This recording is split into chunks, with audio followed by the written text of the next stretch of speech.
Family Advocacy Program directs the Army Surgeon General to establish and coordinate a clinical response to family maltreatment. The goal of the clinical response to family maltreatment, so much like a kind of a child welfare or family welfare service within the Army, is to determine if abuses occurred, to ensure the safety of all concerned, develop a treatment plan designed to reduce the risk of continued maltreatment, rehabilitate the family when appropriate, and ensure an end to violence. And certainly in times of increased stress, just like with all of us, in times of increased stress, particularly in times of rapid deployment, which we endured as a country, and certainly those families endured in an almost unprecedented way during the kind of the height of the Iraq-Afghanistan war in terms of the number and length of each deployment.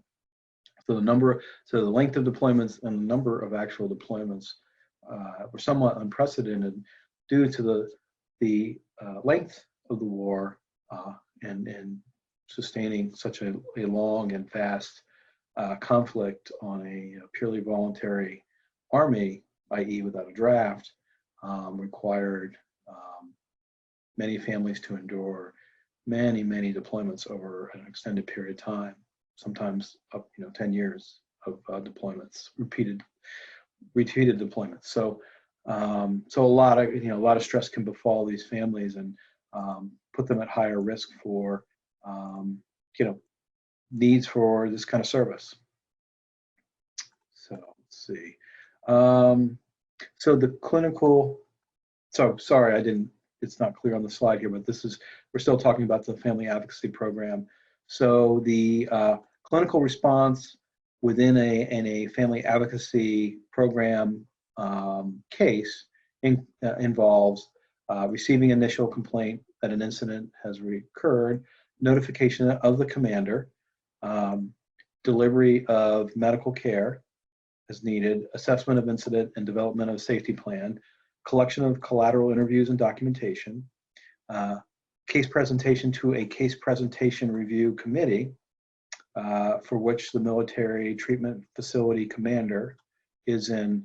And so to be clear that this is not necessarily the commander of whatever battalion or unit that that particular soldier is within, but rather the commander of the treatment facility, wherever that particular family advocacy team is.